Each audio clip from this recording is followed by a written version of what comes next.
Good morning, everybody. Happy Tuesday. We have a great show planned for you all today. Robby Soave is joining us this week. Robby, what's on deck today? Colin Rogero and Rachel Bovard are Team Rising. They're going to weigh in on the DOJ's announcement that they will protect women seeking abortions in Texas. And Dr. Andrew Jensen is going to discuss the spike in COVID cases and Dr. Fauci's statements that we may need 3 COVID shots.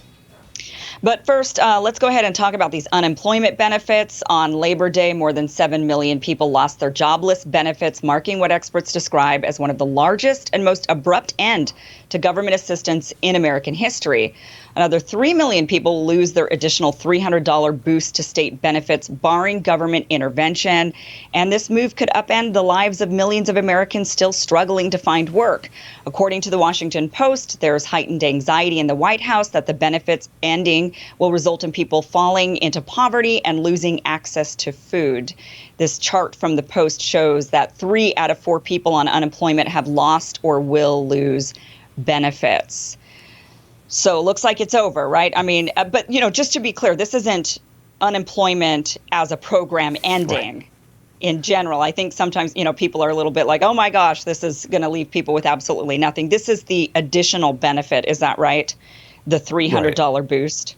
Well, and not just that, in the 2008-2009 financial crisis, after Obama was elected and they implemented the stimulus in 2009, they extended unemployment benefits beyond the normal amount of time because they said, look, this is an absolute crisis. People can't get by with just the 12 weeks that their state is going to offer or whatever their state is offering. So we're going to give them extended benefits. And so in some states, they extended it up to 99 weeks. And you kept having fights every 6 months or so to whether or not to continue to extend unemployment. And the debate was, well, what is the unemployment rate? How many people are looking for jobs and how many jobs are there? This time, actually, some states elected to end unemployment benefits earlier, so we can actually look at what happens when you take away the expanded unemployment benefits, or you just end them completely. And they studied this and found that there was actually no change in the number of people who were out who were taking jobs. So this idea from the right that if you take this away, it's going to push people into jobs, at least did not pan out in the states that tried it so far.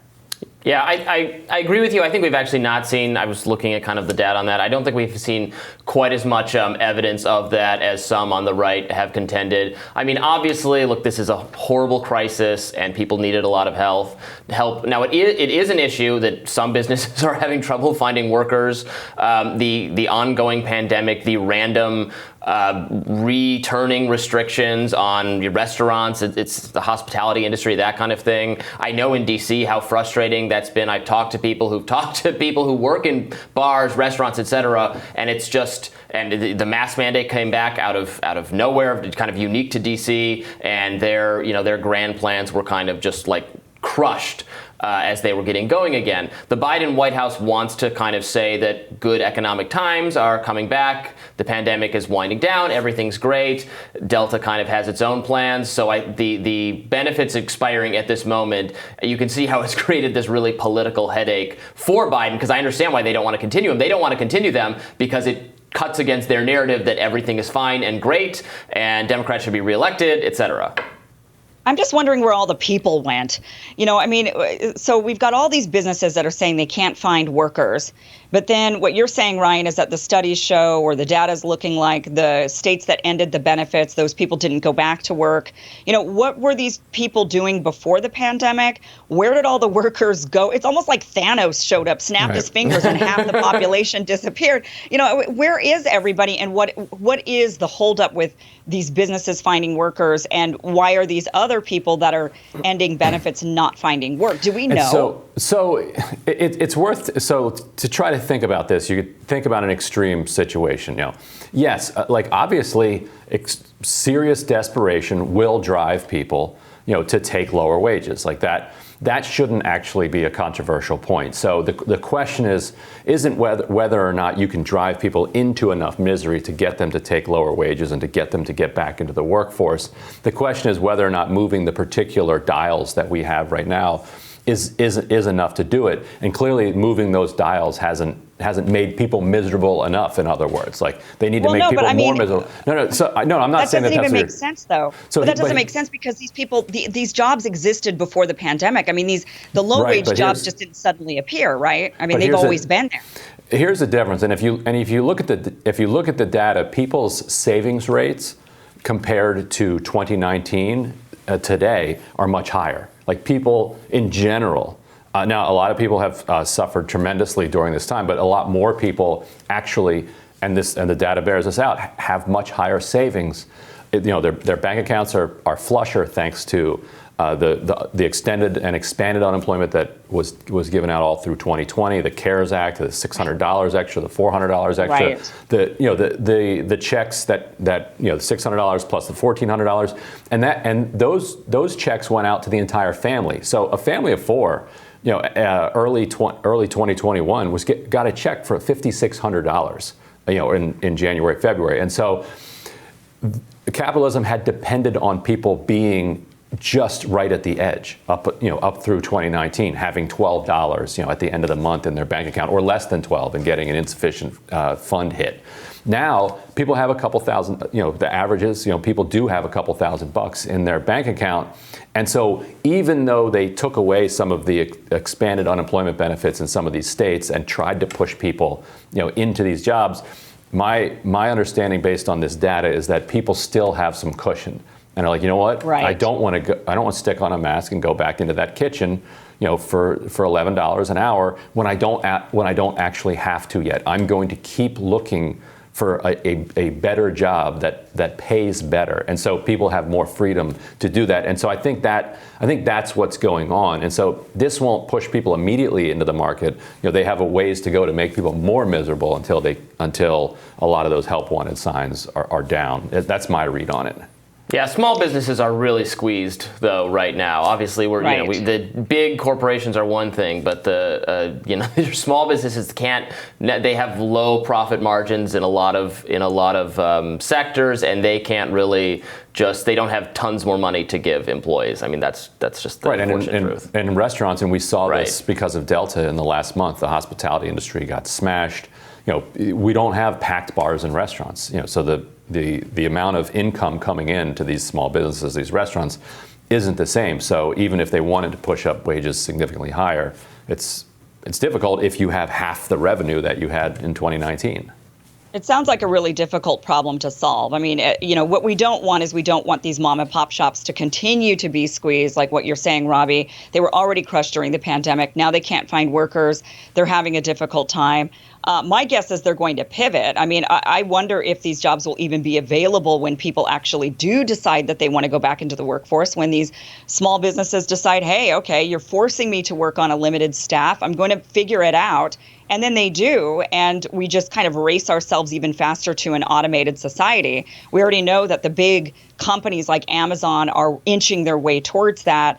Uber most likely going into that. They want to have driverless cars at some point in the future. So we already know we're kind of speeding our way towards an automated society. But I wonder if this lack of enthusiasm, I should say, of going back to work, and look, I get it, I wouldn't be enthusiastic either, but that lack of that enthusiasm will force these companies, these businesses to pivot, kind of fundamentally eradicating those jobs. Yeah, it'll be really interesting. Some amount of automating isn't bad, I don't think, on its own. That would start to get into well, if we invent, the car is better than the wagon, we don't want to hold back just to protect the wagon repairman's job. Obviously that sector gets decimated 100 years ago, but then we make society better because it's more efficient to get around, and then people can go into better jobs because now more people can get educated or live wealthier.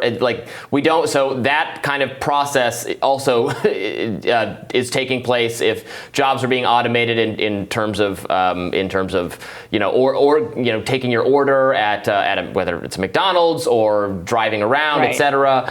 Some of this will make the economy more productive and allow people to get better jobs. So we shouldn't just disdain it for its own sake. But the point is the pandemic speeding it up? Is arbitrary kind of government intervention doing it in ways that are hurting people right now and doing we have some obligation to help those people affected right now through that transition. A transition that is certainly going to take place regardless. There's no stopping it. Certainly restaurants are all moving to that app-based ordering system. In a way that will allow them to reduce staffing. That is, I'm sure that that's why they're doing it, so that they can have one server handle a much bigger section, because now they don't have to take everybody's order, because what automation often means is putting more of the responsibility for doing the work onto the customer. You automate checking out at the grocery store. It's actually not exactly what you're doing. Is having the customer scan everything and put it in the bag, and that's what the restaurants are doing. And so I think you're right that you will see a reduction in staff at a lot of these places as a result of this. Yeah, I mean, it's like climate change, right? I mean, it's happening, but do we have to speed it up? And that's kind of what I worry about with the job market right now, with people not wanting to go back to work. And the wage thing is a different issue than the economic benefits or the unemployment benefits that are happening right now. I mean, we have unemployment for times that you can't find a job. It is not to supplement because of low wages, because of the way our society has been going, and the unwillingness to raise the minimum wage. That is a separate issue that has to be addressed. But right now seems to be a good time for a worker to go out there and negotiate for some good stuff. Well, despite a spike in the Delta variant and whispers of heightened poverty, the White House has said there are no plans to expand federal unemployment benefits any further.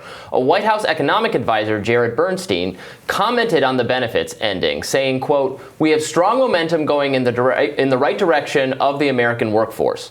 However, underwhelming job reports throughout the summer may indicate a different story. The August jobs report showed hiring slowing, indicating a tougher job market come this fall."